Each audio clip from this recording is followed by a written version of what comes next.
எல்லோருக்கும் வணக்கம் நேயர்களே. இந்த வீடியோவில் என்ன தெரிந்து கொள்ள போகிறோம் அப்படின்னு பார்த்தீங்கன்னா, பாக்யராஜுடைய மருமகள் அதாவது சாந்தனு அவங்களுடைய ஒய்ஃபும் முதல்வர் விஜய் அவர்களும் பேசின ஃபோன் கால் ஆடியோ மிக பெரும் அளவுக்கு சோசியல் மீடியாக்களில் பரவிட்டு இருக்குது. ஒவ்வொருத்தருமே கண்கள் கலங்க வைத்திருக்குது. பாக்யராஜ் இப்படிப்பட்ட விஷயங்கள்லாம் பண்ணியிருக்காரா அப்படிங்கிற மாதிரி ஒவ்வொருத்தருமே அதிர்ச்சி அடைஞ்சு போயிருக்கிறாங்க. முதல்வர் விஜய் அவர்கள் பேசின ஒவ்வொரு விஷயமுமே எல்லாரையுமே மிக பெரும் அளவுக்கு அதிர்ச்சிக்குள்ளாகி இருக்குது. என்ன நடந்துச்சு, பாக்யராஜுடைய மருமகள் அதாவது சாந்தனு அவர்களுடைய ஒய்ஃபும் முதல்வர் விஜய் அவர்களும் அந்த ஆடியோவில் என்ன பேசிக்கிட்டாங்க அப்படிங்கிற எல்லா விஷயத்தையுமே இந்த வீடியோவில் நம்ம தெரிந்து கொள்ள போகிறோம். வாங்க நேயர்களே, வீடியோக்குள்ள போகலாம். நம்முடைய சேனலுக்கு நீங்கள் புதியவராக இருந்தால் மறக்காமல் சப்ஸ்கிரைப் பண்ணிடுங்க. நேயர்களே, பாக்யராஜ் அவர்கள் 2-3 நாட்களுக்கு முன்னாடி இறந்து போயிட்டாரு. அவருடைய மரண செய்தி நம்முடைய தமிழகம் முழுக்கவே மிக பெரும் அளவுக்கு சோகத்தை ஏற்படுத்தினுச்சு அப்படிங்கிறதுல சிறு அளவு மாற்று கருத்து கிடையாது. பாக்யராஜை பொறுத்த வரைக்கும் பார்த்தீங்கன்னா, அவருக்காக சோகப்படுறவங்க வெறும் 80s கிட்ஸ் மற்றும் 90s கிட்ஸ் மட்டும் கிடையாது, 2K கிட்ஸ் வரைக்கும் அவருக்காக ரொம்பவே ஃபீல் பண்ணுறாங்க. இதிலிருந்து நம்ம புரிஞ்சுக்கலாம் அவர் எந்த அளவுக்கு எந்த ஜென்ரேஷன் வரைக்கும் மனசை பிடிச்சிருக்காரு அப்படிங்கிறத பற்றி நம்ம புரிஞ்சுக்கலாம்.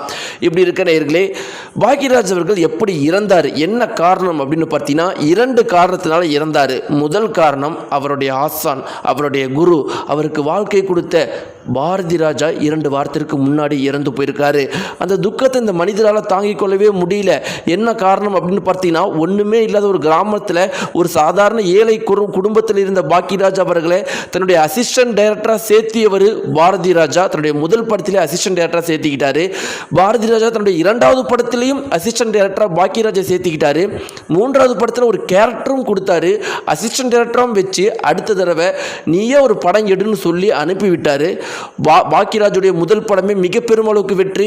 அடுத்து ஏற்கனவே பாரதி ராஜாவுடைய படங்களை சின்ன சின்ன ரோல்கள் நடித்ததுனால ஹீரோவும் ட்ரை பண்ணாரு, மிக பெருமளவுக்கு வெற்றி.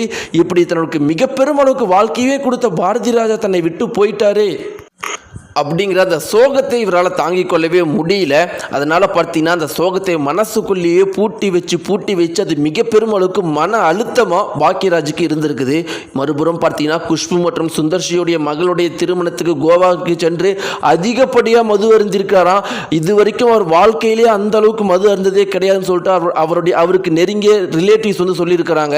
அந்த கல்யாணத்துக்கு போனவங்க சொல்லியிருக்கிறாங்க, அந்த அளவுக்கு மது அருந்திருக்கிறாராம். வீட்டுக்கு வந்த பிறகு அவருக்கு இதய வலி அதிகமாக ஏற்பட்டிருக்குது. ஆனால் இவர் யாருக்கிட்டையுமே சொல்லாமல் இருந்திருக்கிறாரு. இரவு 1 மணி 2 மணிக்கு தன்னுடைய குடும்பத்தினர் அழித்து எனக்கு நெஞ்சு வலிக்கிற மாதிரி இருக்குன்னு சொல்லியிருக்காரு. மருத்துவமனைக்கு போனால் உயிர் போயிடுச்சு அப்படின்னு சொல்லியிருக்கிறாங்க. இப்படி நேயர்களே, பாக்யராஜ் அவர்கள் தனக்கு வழிவகுத்த, தனக்கு வாழ்க்கையை கொடுத்த தன்னுடைய ஆசான் குரு இறந்த வலி தாங்க முடியாமையே இறந்து போயிருக்கிறார். பாக்யராஜுடைய மரணம் நமக்கு எந்த அளவுக்கு வலிக்குதோ அதை விட பல மடங்கு அவங்களுடைய குடும்பத்தினருக்கு வலிக்கும் அப்படிங்கிறதுல மாற்று கருத்துமே கிடையாது. ரொம்ப முக்கியமாக பார்த்தீங்கன்னா, பாக்யராஜா அவங்களுடைய மனைவி என்ன சொல்லியிருக்கிறாங்கன்னா, இத்தனை நாள் என்னுடைய வாழ்க்கையில் நான் வந்து ஒரு மனைவி, நான் ஒரு பெண் அப்படிங்கிற மாதிரி கொஞ்ச நாள் கூட யோசிச்சது கிடையாது. ஏன்னா நம்ம சமூக வலைத்தளங்களில் எத்தனையோ விஷயங்களை பார்க்குறோம், பெண் சமத்துவங்கள் பற்றி நிறைய போராடுறாங்க. ஆனால் இதெல்லாம் எனக்கு ஒரு நாள் கூட பண்ணணும்னு கூட யோசிச்சது கிடையாது. ஏன்னா அப்படிப்பட்ட நிலைமைக்கு என்னுடைய கணவர் பாக்யராஜ் அவர்கள் என்னை வச்சுக்கிட்டதே கிடையாது. ஒரு நண்பராக தான் எனக்கு இத்தனை நாள் என் கூட இருந்தார். இன்னைக்கு அவர் இந்த உலகத்தை விட்டு போன உடனே எப்பேற்பட்ட மனிதர் என் கூட இருக்கிறாருங்கிறதே இன்னைக்கு தான் நான் உணர்றேன் அப்படின்னு சொல்லிட்டு அழுதுருக்கிறாங்க. இப்படிலாம் இருக்கிறப்ப பாக்யராஜுடைய மருமகள் அப்போ எந்த அளவுக்கு ஃபீல் பண்ணுவாங்க. அவர் பாக்யராஜ் இறந்ததுலேருந்து இன்னைக்கு வரைக்கும் அழுதுட்டு இருக்கிறாங்களாம். தன்னுடைய சொந்த அப்பா மாதிரி பாக்யராஜ் அவர்களை பாக்யராஜுடைய மருமகள் பார்த்துருக்கிறாங்களாம். அவர் இறந்த செய்தி கேட்ட உடனே மகனை விட, பாக்யராஜுடைய மனைவியை விட பாக்யராஜ் அவங்களுடைய மருமகள் தான் அந்த அளவுக்கு கதறினாங்களாம். அப்பா என்னை விட்டு போயிட்டேப்பான்னு கதறினாங்களாம் பாக்யராஜுடைய மருமகள். இப்படி இருக்கிறப்ப பாக்யராஜுடைய மருமகள் கொஞ்சம் கூட சாப்பிடாமல் இருந்திருக்கிறாங்க.